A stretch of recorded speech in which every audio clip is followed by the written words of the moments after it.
법정에서 판사가 말했습니다. 피고는 원고에게 월 200만 원의 부양비를 지급하라. 75세 정혜자 여사는 한 재판에서 이겼습니다. 하지만 이 승리가 기쁘지만은 않았습니다. 도대체 무슨 일이 있었던 걸까요?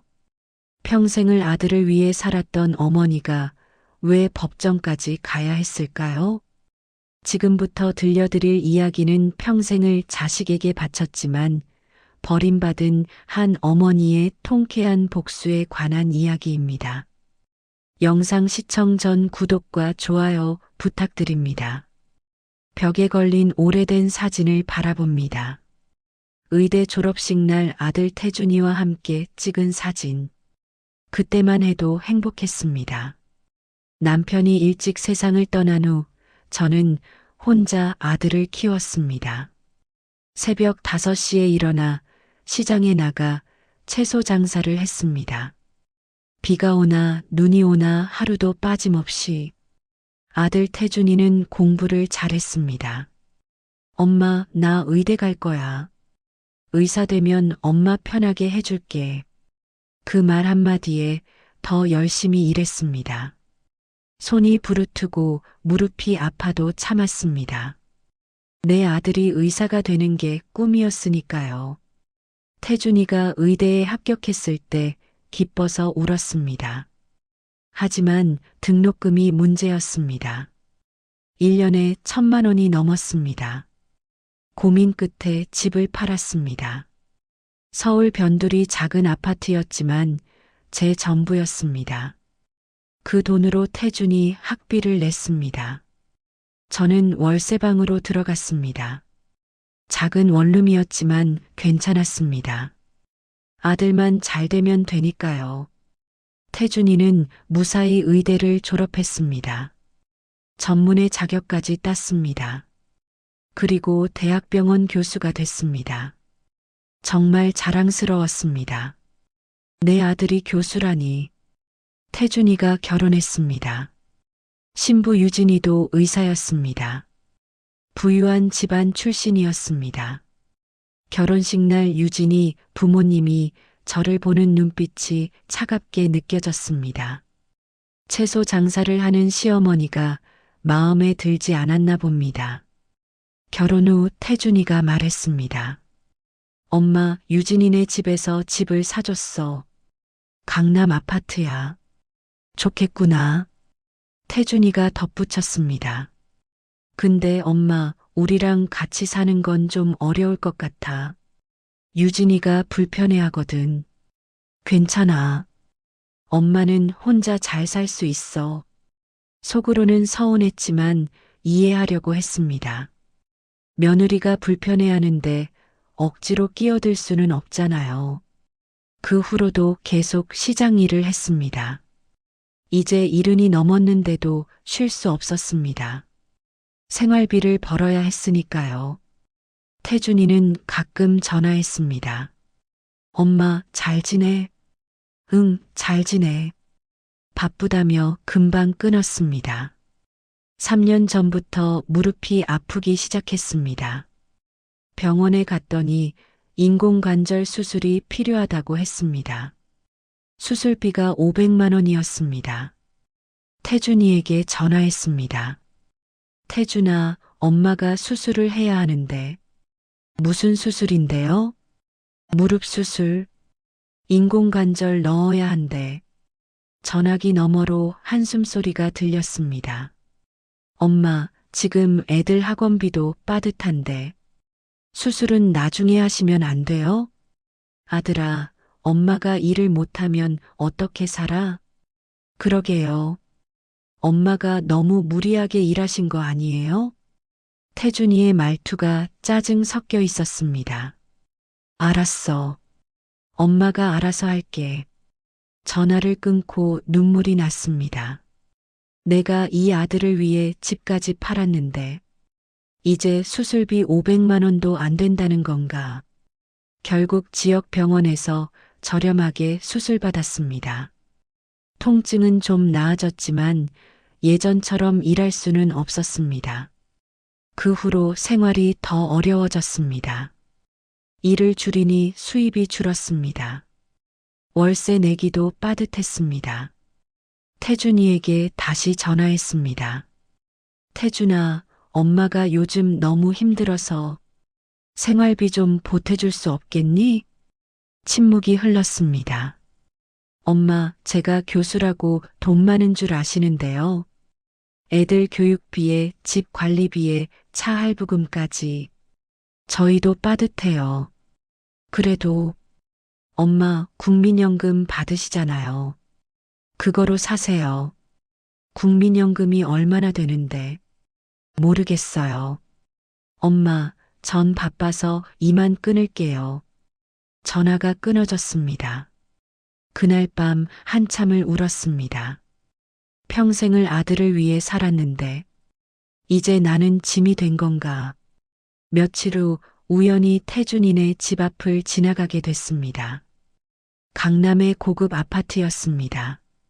주차장에는 외제차 2대가 있었습니다. 아들이 없어서가 아니구나. 나를 부양할 마음이 없는 거구나. 그때 한 사람을 만났습니다. 시장 동료였던 최 변호사였습니다. 아니, 최 변호사님이 아니었습니다. 최 변호사의 어머니 강옥순 씨였습니다. 옥순이 아니니? 혜자야. 옥순 씨는 예전 시장 동료였습니다. 그녀도 혼자 아들을 키워 변호사로 만들었습니다. 차 한잔 하자. 옥순 씨는 깔끔한 옷차림이었습니다. 예전과 달리 여유로워 보였습니다. 옥순아, 너는 잘 사는구나. 옥순 씨가 웃었습니다. 당연하지. 내가 아들 키우면서 뭘 했는지 알아? 뭔데? 다 기록해뒀어. 얼마를 들였는지, 뭘 해줬는지. 그게 무슨 소용이야? 옥순 씨가 가방에서 서류를 꺼냈습니다. 이게 증거야. 아들이 날 함부로 못 대해. 무슨 소리야? 옥순 씨가 설명했습니다. 혜자야, 우리 같은 사람들은 준비해둬야 해. 아들이 효도 안 하면 법적으로 부양 의무를 청구할 수 있어. 그날 집에 돌아와 생각했습니다. 나도 기록을 해뒀나? 오래된 박스를 꺼냈습니다. 그 안에는 오래된 통장들이 있었습니다. 의대 등록금 영수증, 생활비 송금 내역, 집 매매 계약서, 하나하나 정리하기 시작했습니다. 의대 6년 등록금 8천만 원, 생활비 월 100만 원씩 6년 7,200만 원, 집 매매대금 중 학비로 쓴 돈 2억, 전문의 준비기간 지원금 3천만 원, 총 3억 8천만 원. 숨이 막혔습니다. 내가 아들에게 이렇게 많은 돈을 쓴 거였구나. 옥순 씨에게 다시 연락했습니다. 옥순아, 나 좀 도와줘. 옥순 씨는 아들이 변호사라 법을 잘 알았습니다. 혜자야, 부양 청구 소송을 해. 내가 들인 돈에 비하면 생활비 받는 건 당연한 거야. 하지만 아들이랑 사이가 나빠지면 이미 나빴잖아. 수술비도 안 주는데 뭐가 더 나빠져. 옥순 씨 말이 맞았습니다. 변호사를 선임했습니다. 옥순 씨 아들인 변호사 최진수였습니다. 어머님, 충분히 승산 있습니다. 증거도 확실하고요. 태준이에게 내용 증명을 보냈습니다. 월 200만 원의 부양비를 청구한다는 내용이었습니다. 일주일 후 태준이에게서 전화가 왔습니다. 엄마, 이게 무슨 짓이에요? 무슨 짓이라니? 부양비 청구요? 엄마가 저를 고소한 거예요? 고소가 아니라 청구야. 엄마는 내가 당연히 해야 할 일을 하라는 거야. 태준이의 목소리가 떨렸습니다. 엄마, 제 체면은 생각 안 하세요? 제가 교수인데 어떻게 이런 소송을 당해요? 내 체면? 엄마 체면은 생각 안 하니? 시장에서 채소 팔며 너 키운 엄마 말이야. 그건 엄마가 선택한 거잖아요. 선택? 너를 위해 집까지 판 게 선택이었어? 전화기 너머로 유진이 목소리가 들렸습니다. 여보, 뭐 하는 거예요? 당장 변호사 선임해요. 태준이가 말했습니다. 엄마, 저도 변호사 쓸 거예요. 법적으로 대응하겠습니다. 그래, 해봐. 재판이 시작됐습니다. 첫 번째 재판날 태준이가 나왔습니다. 옆에는 비싼 로펌 변호사가 있었습니다. 태준이 변호사가 주장했습니다. 원고는 피고에게 과도한 부양비를 요구하고 있습니다. 피고는 교수 월급으로 가족을 부양하기에도 빠듯합니다. 최진수 변호사가 반박했습니다. 피고는 강남의 30억짜리 아파트에 살고 있습니다. 외제차 2대를 보유하고 있습니다. 자녀 2을 외국 유학 보낼 계획입니다. 이게 빠듯한 생활입니까? 재판장이 태준이를 바라봤습니다. 태준이 변호사가 당황했습니다. 그건 처가에서 지원받은 겁니다. 최진수 변호사가 서류를 제출했습니다. 원고는 피고의 의대 등록금 8천만 원을 전액 부담했습니다. 생활비 명목으로 7,200만 원을 송금했습니다. 자신의 유일한 재산인 집을 팔아 2억 원을 학비로 썼습니다. 총 3억 8천만 원을 투자했습니다. 재판장이 서류를 살펴봤습니다. 피고가 현재 받는 월급은 얼마입니까? 태준이가 작은 목소리로 대답했습니다. 세후 1,000만 원입니다. 재판장이 눈썹을 올렸습니다. 그 정도 수입이면 어머니께 월 200만 원 드리는 게 어렵지 않을 텐데요. 태준이가 입술을 깨물었습니다. 두 번째 재판 날이었습니다. 이번에는 태준이 쪽에서 새로운 주장을 했습니다. 태준이 변호사가 말했습니다. 원고는 피고를 키우며 학대를 했습니다. 체벌이 심했고 정서적 학대도 있었습니다. 최진수 변호사가 반박했습니다. 증거가 있습니까? 없습니다만 피고의 증언이 있습니다. 재판장이 태준이를 바라봤습니다. 구체적으로 어떤 학대였습니까? 태준이가 머뭇거렸습니다. 엄마가 저를 때렸습니다. 언제요? 초등학교 때요. 이유가 뭐였습니까?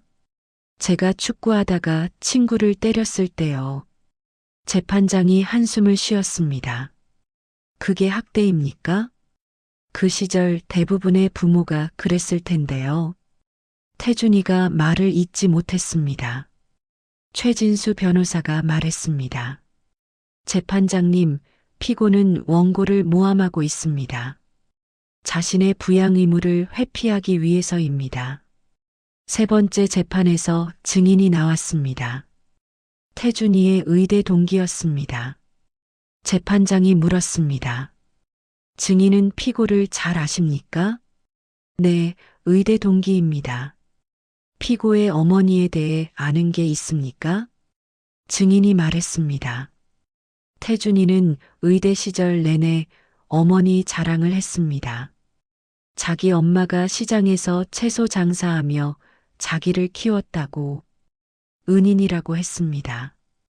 태준이의 얼굴이 굳었습니다. 증인이 계속했습니다. 졸업식 날 태준이가 울면서 말했습니다. 엄마 덕분에 의사 됐다고, 평생 효도하겠다고. 재판장이 태준이를 바라봤습니다. 피고, 이게 사실입니까? 태준이가 고개를 숙였습니다. 최진수 변호사가 말했습니다. 재판장님, 피고는 감사할 줄 모르는 자식입니다. 어머니가 건강하실 때는 은인이라 하다가 어머니가 늙고 아프시니 짐이라고 생각하는 겁니다. 네 번째 재판 날이었습니다. 이번에는 제가 증인석에 섰습니다. 재판장이 물었습니다. 원고, 피고를 키우며 힘든 점이 많았죠? 네. 구체적으로 말씀해 주세요. 저는 새벽 5시에 일어나 시장에 나갔습니다. 저녁 8시에 집에 돌아왔습니다. 일주일에 하루도 쉬지 못했습니다. 왜 그렇게까지 하셨습니까? 아들이 공부를 잘했습니다. 의사가 되고 싶다고 했습니다. 그 꿈을 이뤄주고 싶었습니다. 목이 메었습니다. 집도 파셨다고요? 네. 제 유일한 재산이었습니다. 하지만 아들 학비가 필요했습니다. 그 후로는 어떻게 사셨습니까? 월세방에서 혼자 살았습니다. 지금도 그렇게 살고 있습니다. 재판장이 태준이를 바라봤습니다. 피고는 어머니께서 월세방에 사시는 걸 알았습니까? 태준이가 작게 대답했습니다. 네. 그런데도 모시지 않았습니까? 처가 눈치를 봐서요. 마지막 재판 날이었습니다. 재판장이 판결문을 읽었습니다. 이 사건을 심리한 결과 다음과 같이 판결합니다. 재판장이 태준이를 바라봤습니다. 피고는 원고에게 월 200만 원의 부양비를 지급하라. 지급 시작일은 판결 확정일로부터 2월부터로 한다. 태준이의 얼굴이 창백해졌습니다. 재판장이 덧붙였습니다. 피고는 원고의 유일한 자녀로서 부양 의무가 있다. 원고는 피고를 양육하며 자신의 전 재산을 투자했다. 이는 통상적인 양육의 범위를 넘어선다. 따라서 피고의 부양 의무는 더욱 무겁다. 재판장이 잠시 멈췄다가 말했습니다. 이 재판장은 피고에게 묻고 싶다. 당신의 어머니는 당신을 위해 집까지 팔았다. 그런데 당신은 어머니께 월 200만 원도 드리기 싫은가? 법정이 조용해졌습니다. 재판장이 마지막으로 말했습니다. 효도는 법으로 강제할 수 없다. 하지만 최소한의 부양은 법적 의무다. 피고는 이를 명심하라. 판결이 끝났습니다. 법정을 나오는데 태준이가 다가왔습니다. 엄마, 이렇게까지 하셔야 했어요? 너한테 물어보고 싶어. 엄마가 이렇게까지 해야만 했니? 태준이가 말을 잇지 못했습니다. 유진이가 뒤에서 말했습니다. 어머님, 이제 만족하셨어요? 우리 체면이 다 깎였어요. 체면? 엄마 체면은 생각했니? 유진이가 코웃음 쳤습니다. 그래서 이기셨어요? 돈은 받겠지만 아들은 잃으실 거예요. 상관없어. 돈도 안 주는 아들이 무슨 소용이야. 태준이가 눈물을 흘렸습니다. 엄마, 정말 이러실 거예요? 너야말로 정말 이럴 거니? 수술비도 안 줄 거니? 태준이가 대답하지 못했습니다. 그럼 이게 답이야. 돌아서서 걸어 나왔습니다. 뒤에서 태준이가 엄마를 불렀지만 돌아보지 않았습니다. 판결 후 일주일이 지났습니다. 통장에 200만 원이 입금됐습니다. 송금인은 정태준이었습니다. 옥순 씨가 전화했습니다. 혜자야, 축하해. 이겼잖아. 응. 근데 왜 목소리가 그래? 기분 안 좋아? 아니, 괜찮아. 사실 기분이 복잡했습니다. 이긴 건 맞지만 기쁘지는 않았습니다. 옥순 씨가 말했습니다.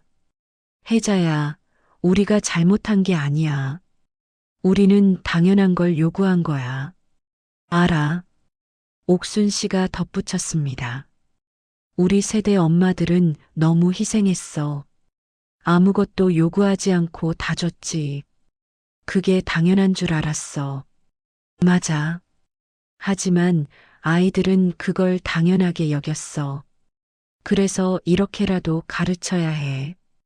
옥순 씨 말이 맞았습니다. 그 후 매달 200만 원이 입금됐습니다. 생활이 조금 나아졌습니다. 시장 일도 줄였습니다. 이제는 일주일에 사흘만 나갑니다. 몸도 한결 편해졌습니다. 어느 날 태준이에게서 전화가 왔습니다. 엄마, 잘 지내세요? 응. 침묵이 흘렀습니다. 엄마, 저 요즘 많이 생각했어요. 제가 정말 잘못했어요. 태준이 목소리가 떨렸습니다. 병원에서 환자 보면서 깨달았어요. 엄마 같은 분들이 얼마나 힘든지. 그래. 엄마 용서해 주세요. 전화를 끊었습니다. 아직은 용서할 마음이 들지 않았습니다. 석 달이 지났습니다. 태준이가 직접 찾아왔습니다. 손에는 과일 바구니가 들려 있었습니다. 엄마, 뭐하러 왔니? 엄마 얼굴 보러 왔어요. 들어오지는 않았습니다. 문 앞에서 말했습니다. 엄마, 제가 정말 잘못했어요. 엄마, 제발 용서해 주세요. 다시 기회를 주세요. 들어와. 태준이와 마주 앉았습니다. 오랜만에 아들과 차를 마셨습니다. 엄마, 제가 이사를 하려고요. 왜? 유진이랑 이혼했어요. 놀라서 물었습니다. 뭐? 유진이가 엄마한테 한 말들. 저는 더 이상 참을 수가 없었어요. 태준아. 태준이가 말을 이었습니다. 유진이는 처음부터 저를 사랑한 게 아니었어요. 제 스펙을 사랑한 거였죠. 엄마를 무시하는 걸 보면서 깨달았어요. 그래도 이혼까지. 엄마, 전세로 시작하려고요. 아파트도 팔았어요. 이번엔 제 힘으로 집을 마련할 거예요. 태준이가 덧붙였습니다. 그리고 엄마, 저랑 같이 사실래요? 나는 괜찮아. 엄마, 제발이요. 제가 엄마를 모시고 싶어요. 고개를 저었습니다. 태준아, 엄마는 이제 혼자 사는 게 편해. 엄마, 대신 자주 보자. 일주일에 한 번씩. 태준이가 고개를 끄덕였습니다. 알겠어요, 엄마. 지금은 일주일에 한 번씩 태준이를 만납니다. 태준이는 달라졌습니다. 이제는 진심으로 저를 대합니다. 지난주 태준이가 말했습니다. 엄마, 제가 그때 재판 지고 나서 정신이 번쩍 들었어요. 제가 얼마나 큰 잘못을 했는지 깨달았어요. 늦었지만 깨달았으면 됐어. 엄마, 그때 재판 안 하셨으면 저는 계속 그렇게 살았을 거예요. 엄마를 당연하게 여기면서. 그래서 엄마가 한 거야. 태준이가 고개를 숙였습니다. 감사해요, 엄마. 그리고 죄송해요. 옥순 씨가 말했던 게 맞았습니다. 때로는 강하게 가르쳐야 한다고. 지금 저는 행복합니다. 경제적으로도 안정됐고, 건강도 많이 좋아졌습니다. 무엇보다 아들이 달라졌습니다. 진심으로 저를 대합니다. 지난번에는 태준이가 제 생일상을 차려줬습니다. 작은 식당을 빌려서 저를 위한 자리를 마련했습니다. 엄마, 생신 축하해요. 고마워. 태준이가 편지를 꺼냈습니다. 엄마, 이거 읽어주세요. 편지를 펼쳤습니다. 엄마, 저는 평생 엄마의 희생을 당연하게 여겼습니다. 엄마가 집을 팔아 제 학비를 댄 것도, 새벽부터 밤까지 일하신 것도 모두 당연한 줄만 알았습니다. 하지만 이제 알았습니다. 그게 얼마나 큰 사랑이었는지, 그리고 제가 얼마나 큰 잘못을 저질렀는지. 엄마, 이제라도 제대로 효도하겠습니다. 늦었지만 최선을 다하겠습니다. 사랑합니다, 엄마. 편지를 읽는데 눈물이 났습니다. 태준이도 울고 있었습니다. 태준아, 엄마 사랑해요. 나도 사랑해. 요즘은 시장 일을 완전히 그만뒀습니다. 50년 넘게 했던 일이지만 이제는 쉴 때가 됐습니다. 옥순 씨와 함께 여행도 다닙니다. 지난달에는 제주도를 다녀왔습니다. 다음 달에는 부산에 갈 계획입니다. 태준이가 여행 경비를 보내줬습니다. 엄마, 편하게 다녀오세요. 고맙다. 아들이 보내준 돈으로 여행을 다닙니다. 예전 같았으면 상상도 못했을 일입니다. 지난주 태준이가 새 아파트로 이사했습니다. 유진이와 이혼한 후 작은 집을 마련했습니다. 강남이 아닌 변두리의 작은 아파트였습니다. 엄마, 집들이 오세요. 갔더니 정말 작은 집이었습니다. 하지만 깨끗하고 아늑했습니다. 엄마, 이게 제 능력이에요. 유진이네 도움 없이 제 힘으로 마련한 집이에요. 잘했어. 엄마 방도 만들었어요. 여기서 주무시고 가세요. 작은 방 하나가 제 방이었습니다. 침대와 책장이 놓여 있었습니다. 태준이가 말했습니다. 엄마, 언제든 오세요. 여긴 엄마 집이기도 해요. 고마워, 아들. 태준이 아이들도 만났습니다. 손주 둘이 할머니라고 불렀습니다. 유진이가 키우던 아이들이지만 이제는 태준이가 키웁니다. 주말마다 아이들을 만나러 간다고 합니다. 손주들이 물었습니다. 할머니, 우리 자주 볼 수 있어? 그럼 자주 보자. 손주들과 시간을 보내는 것도 행복합니다. 하지만 예전처럼 매달리지는 않습니다. 적당한 거리를 유지합니다. 며칠 전 태준이가 말했습니다. 엄마, 제가 병원에서 강의를 했어요. 무슨 강의? 효도에 대한 강의요. 의대생들한테요. 태준이가 설명했습니다. 요즘 의대생들도 공부만 하느라 부모님을 소홀히 한대요. 그래서 제 경험을 얘기했어요. 뭐라고 했는데? 제가 얼마나 큰 잘못을 저질렀는지, 그리고 재판을 통해 무엇을 깨달았는지. 학생들 반응이 어땠어? 태준이가 웃었습니다. 다들 놀라더라고요. 교수가 어머니한테 소송당했다는 게. 그랬겠네. 태준이가 덧붙였습니다. 근데 강의 끝나고 몇몇 학생들이 와서 인사하더라고요. 자기도 부모님께 더 잘해야겠다고. 잘했네. 엄마 덕분에 다른 사람들도 깨닫게 됐어요. 제 이야기가 조금씩 알려지기 시작했습니다. 옥순 씨가 지역신문에 투고를 했습니다. 노후 부양, 당연한 게 아닙니다라는 제목의 글이었습니다. 그 글이 인터넷에 퍼지면서 많은 사람들이 공감했습니다. 댓글에는 비슷한 처지의 어르신들 이야기가 가득했습니다. 저도 자식한테 소송 걸고 싶어요. 우리 딸도 결혼하고 나서 완전히 달라졌어요. 평생 키워놨더니 시집살이 힘들다고 저를 원망해요. 마음이 아팠습니다. 나만 이런 게 아니었구나. 옥순 씨와 함께 작은 모임을 만들었습니다.